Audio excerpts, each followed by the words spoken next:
पुणे की धरती पर स्थित शनिवार वाड़ा केवल मराठा साम्राज्य की सत्ता का प्रतीक नहीं रहा, बल्कि प्रेम, राजनीति, ईर्ष्या और पीड़ा की अनगिनत कहानियों का साक्षी भी बना।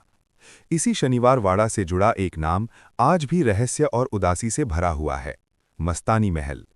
ये वही स्थान है जहां बुंदेलखंड की वीर, सुंदर और प्रतिभाशाली राजकुमारी मस्तानी ने अपने जीवन के सबसे कठिन और दर्दनाक दिन बिताए।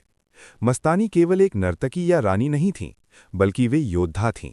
राजा छत्रसाल की पुत्री मस्तानी ने युद्ध में पेशवा बाजीराव प्रथम का साथ दिया और अपनी वीरता से उनका हृदय जीत लिया।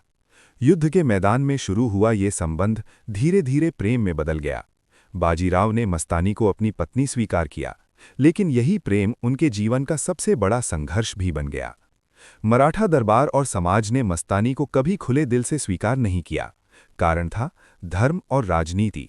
काशीबाई, जो बाजीराव की पहली पत्नी थीं, उनके मन में पीड़ा थी और दरबार के कई लोग मस्तानी को अपमान की दृष्टि से देखते थे।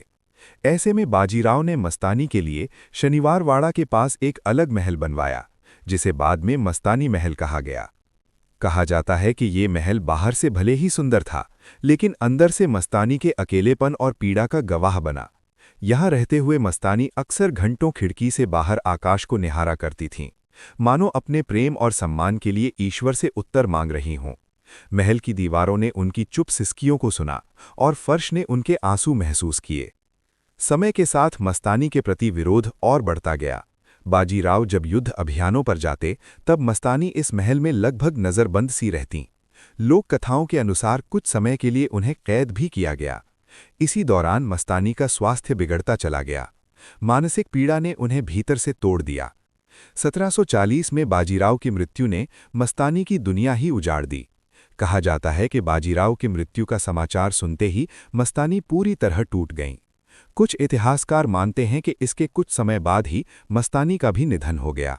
लेकिन यहीं से इतिहास समाप्त नहीं होता, यहीं से रहस्य शुरू होता है। स्थानीय लोगों का मानना है कि मस्तानी महल आज भी पूरी तरह शांत नहीं है। रात के समय वहां अजीब घटनाओं की बातें सुनने को मिलती हैं। कुछ लोगों ने दावा किया कि उन्होंने महल के खंडहरों में किसी स्त्री की परछाई देखी, जो पारंपरिक पोशाक में धीरे धीरे चलती है। कभी कभी घुंघरुओं की हल्की आवाज सुनाई देती है, जबकि आसपास कोई नहीं होता। कुछ गार्ड और स्थानीय निवासी बताते हैं कि देर रात महल के पास अचानक ठंडी हवा चलने लगती है और वातावरण भारी सा महसूस होता है। ऐसा लगता है जैसे कोई अदृश्य उपस्थिति वहां मौजूद हो। कई लोग मानते हैं कि ये मस्तानी की आत्मा है, जो आज भी अपने प्रेम और सम्मान के लिए भटक रही हैं। हालांकि इतिहासकार इन बातों को लोक कथा और कल्पना मानते हैं, लेकिन ये भी स्वीकार करते हैं कि मस्तानी का जीवन अत्यंत दुखद और संघर्षपूर्ण था। शायद यही कारण है कि लोगों की भावनाएं इस स्थान से जुड़कर उसे रहस्यमय बना देती हैं।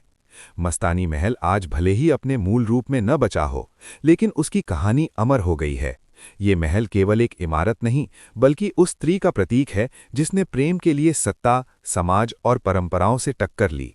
ये उस दर्द की निशानी है जिसे शब्दों में पूरी तरह बयान नहीं किया जा सकता।